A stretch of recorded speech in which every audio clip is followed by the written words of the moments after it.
하나님의 말씀은 시편 20편 1절부터 4절까지 말씀입니다.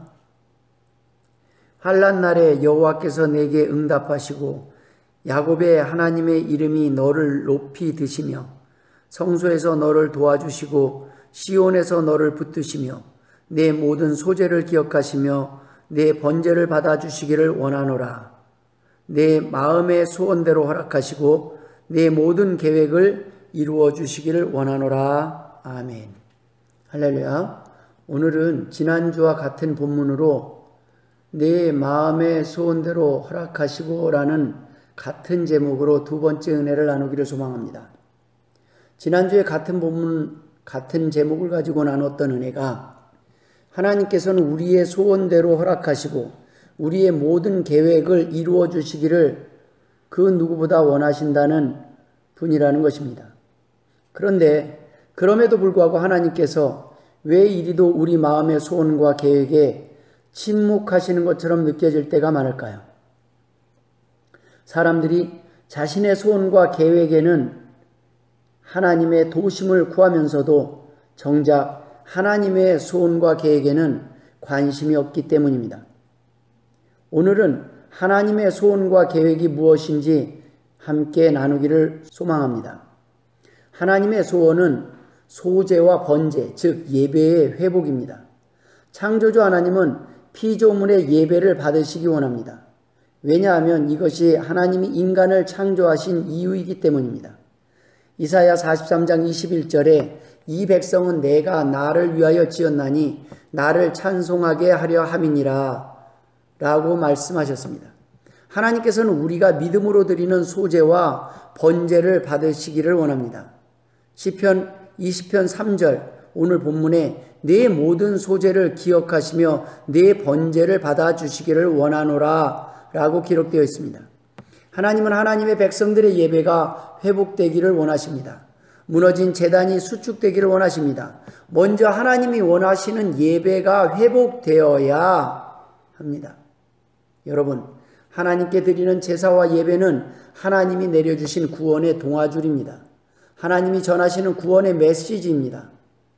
예배를 통해, 제사를 통해, 말씀을 통해 구원의 길, 행복의 길, 회복의 길, 성공의 길, 축복의 길이 열리기 때문입니다. 하나님이 회복하시기를 원하시는 제사는 어떤 제사요? 어떤 예배입니까? 첫 번째, 참된 예배, 참된 제사는 믿음의 제사의 회복입니다. 하나님이 어떤 분이신지 알고 예배하라는 것입니다. 올바른 믿음이 없이는 하나님을 기쁘시게 할 수 없습니다. 하나님이 원하시는 제사를 드릴 수가 없습니다. 그냥 예배 참석하고 헌금하고 기도하는 것이 하나님이 원하시는 예배가 아닙니다. 히브리서 11장 6절에 믿음이 없이는 하나님을 기쁘시게 하지 못하나니 하나님께 나아가는 자는 반드시 그가 계신 것과 또한 그가 자기를 찾는 자들에게 상 주시는 이심을 믿어야 할지니라. 하나님이 어떤 분이신지 알고 예배하라는 것입니다. 믿고 기도하라는 것입니다. 믿고 의지하라는 것입니다. 알고 믿으라는 것입니다. 믿지 못하고 구하니 구하고도 불안해할 수밖에 없습니다. 때문에 우리는 말씀을 통해 하나님에 대해 알기에 더욱더 힘써야 합니다. 하나님에 대해 알수록 우리의 드려지는 예배가 예배다워지기 때문입니다. 하나님께서 하나님께 나아올 때는 어떤 마음으로 나아오길 원하시는지 먼저 알아야 합니다. 시편 51편 17절에 하나님께서 구하시는 제사는 상한 심령이라 하나님이여 상하고 통회하는 마음을 주께서 멸시하지 아니하시리이다 라고 말씀하셨습니다. 애들 장난치듯 드리는 예배가 아니라는 것입니다. 산에 올라가 돌 몇 개 쌓아놓고 아님 말고식으로 복 달라고 빌어보는 기도가 아닙니다. 연못 속 돌거북이에게 동전 던져놓고 복 달라는 기도가 아닙니다. 날이면 날마다 떠오르는 태양의 존재가치조차 잊고 살다가 새해 첫날 떠오르는 태양이 무슨 큰 힘이 있는 것처럼 동해로 바닷가로 몰려가 서로가 자신의 소원을 이뤄달라고 난리치는 어리석고 우매한 기도가 아닙니다. 수험생 기도회 때 기도 내용을 객관적으로 냉철하게 들어보면 결국 누군가의 자녀를 떨어뜨리고 내 자녀를 합격시켜달라는 기도드립니다. 그 기도를 들으시고 도리어 하나님은 우리에게 되물으십니다. 왜 내가 다른 사람의 자녀를 떨어뜨리고 내 자녀를 합격시켜야 하는지 그 이유를 물으시는 것입니다. 왜 내 소원대로 합격시키는 것이 하나님의 계획대로 불합격시키는 것보다 낫냐고 우리에게 물으시는 것입니다. 부모가 자식 챙기는 것이 당연하고 하나님이 하나님의 백성을 챙기는 것이 당연합니다. 하나님은 우리가 잘 되기를 원하시는 분이십니다. 그러나 그 하나님은 먼저 물으시는 것입니다. 내가 내 자녀가 맞느냐는 것입니다. 내가 내 하나님이 맞느냐는 것입니다. 내가 너를 창조하신 하나님이냐고 믿느냐는 것입니다. 그 하나님을 모르고 드리는 예배는 하나님께 드리는 예배가 아닙니다. 하나님이 받으시는 예배가 아닙니다. 두 번째, 하나님이 회복하기를 원하시는 예배는 두려움이 있는 예배의 회복입니다. 하나님께 드리는 제사, 하나님께 드리는 예배에는 경외함이 있어야 합니다. 두려움이 있어야 합니다. 잘 드리면 복이 되지만 잘못 드리면 안 드리니만 못한 제사가 하나님께 드리는 제사이기 때문입니다. 여러분, 가인과 아벨의 제사를 보면 가인은 제사를 드리고도 복을 받지 못했습니다. 도리어 책망을 받았습니다. 아나니아와 삽비라는 제산을 팔아 반을 드리고도 죽임을 당했습니다. 사울은 선지자가 오기 전에 제사를 드리고 하나님께 책망을 받고 버림을 받았습니다. 하나님께서 원하시는 예배는 두려움이 있는 예배입니다. 하나님이 어떤 분이신지 알고 드리는 예배의 회복을 말씀하고 계시는 것입니다. 여러분, 이번 주는 구정 연휴가 있는 주간입니다. 신정 구정 챙겨가며 제사를 지내는 사람들의 마음은 무엇 때문입니까? 진짜 효심 때문일까요? 아닙니다. 두려움도 있을 것입니다. 아니, 두렵기 때문입니다. 살아생전 속썩이고 함부로 한 자신의 불효 때문에 먼저 죽은 가족이나 부모나 조상들이 섭섭해서 원기가 되어 어려움이 생길까, 자신에게 해를 끼칠까 두려워하는 마음 때문에 드리는 제사입니다. 만약 사람들이 죽어 귀신이 될 수 있고 그럴 만한 힘이 있다면 살아생전 불효하고 죽은 뒤에는 기억도 안 하는 괘씸한 후손들을 벌하고 싶지 않을까요? 그래서 사람들은 제사를 소홀히 하면 두려운 것입니다.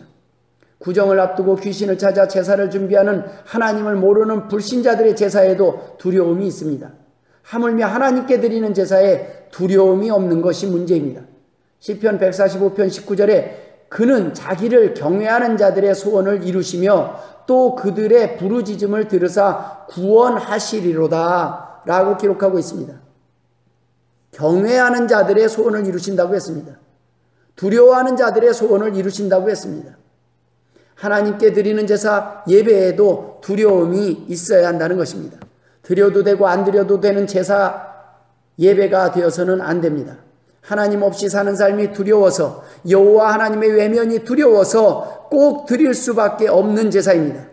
지옥에 가서 벌 받는 것이 두려워서 회개하지 않을 수 없는 제사입니다. 두려움을 가진 백성, 경외하는 백성은 예배를 소홀히 할 수가 없습니다.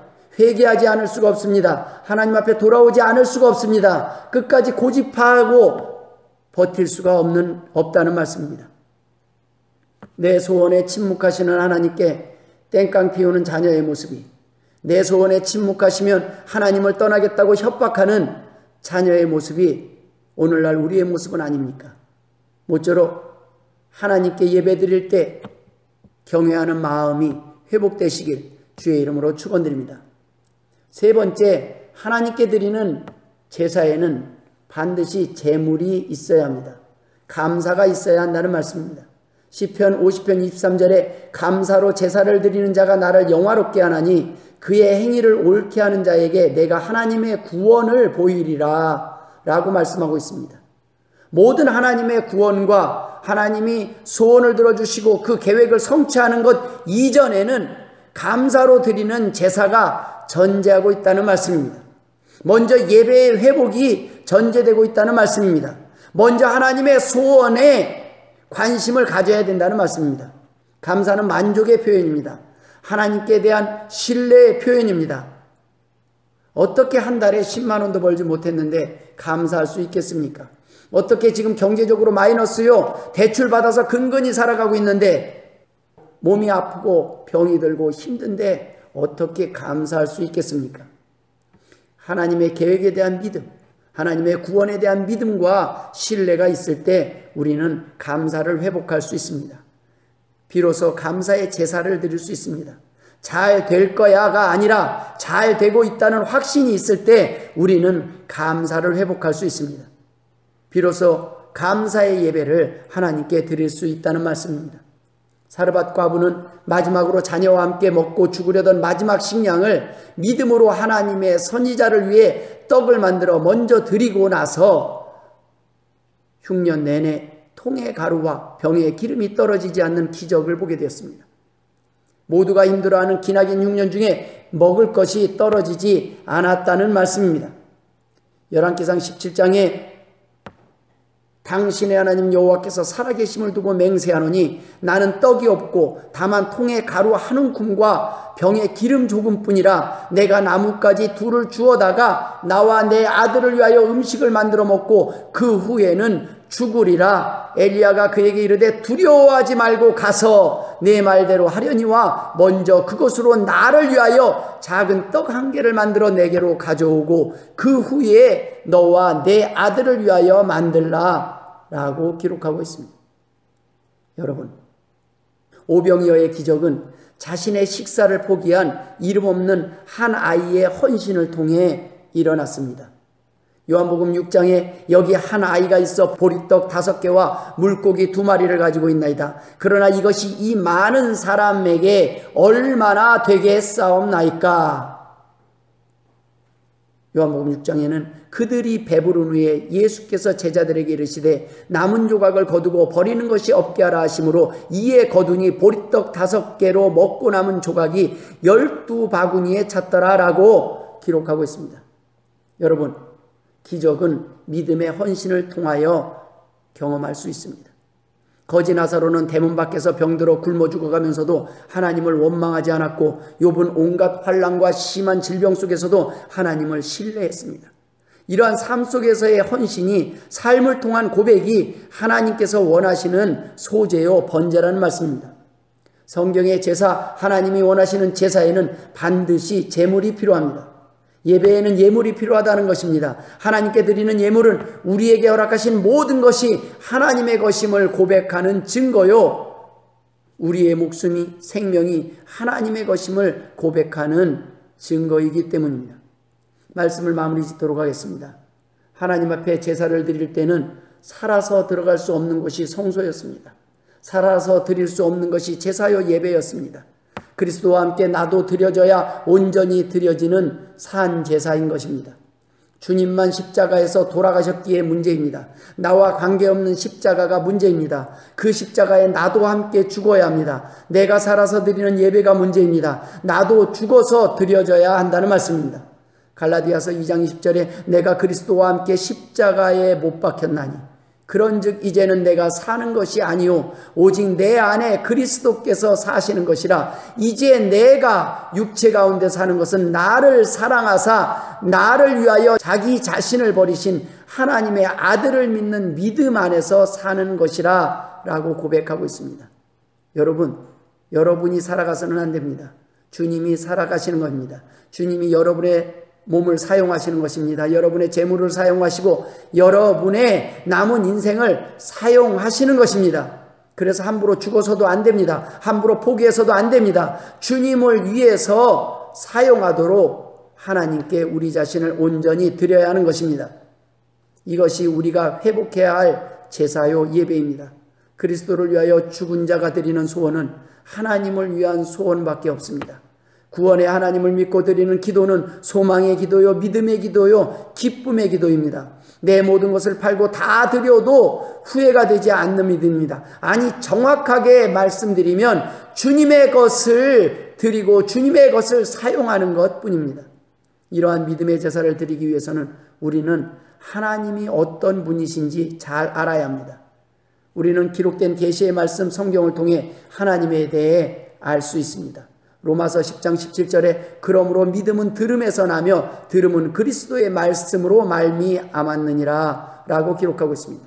하나님에 대해 듣고 알면 알수록 우리의 믿음은 성장할 것입니다. 그리고 그 하나님 앞에 나와서 두려움으로 경외함으로 하나님 앞에 예배를 드릴 때 하나님께서는 우리와 함께 하실 것입니다. 모쪼록 하나님이 원하시는 소원과 계획에 관심을 가지고 하나님이 원하시는 예배의 회복을 통하여 하나님이 주시고자 하는 행복의 주인공, 복의 주인공 되시길 주의 이름으로 축원드립니다. 기도하겠습니다. 하나님 아버지 은혜를 감사드립니다. 다시 한번 고백합니다. 하나님 아버지, 내 안에 이제는 내가 아니라 그리스도가 살게 하여 주옵소서. 하나님 아버지, 나를 위한 남은 인생이 아니라 하나님을 위한 인생이 되기를 원합니다. 사용하여 주옵소서. 온전히 이 시간 우리의 모든 것을 하나님 앞에 드립니다. 하나님의 것임을 고백합니다. 하나님 아버지, 사용하여 주옵소서. 이제 남은 생애를 하나님을 위하여 살게 하여 주옵소서.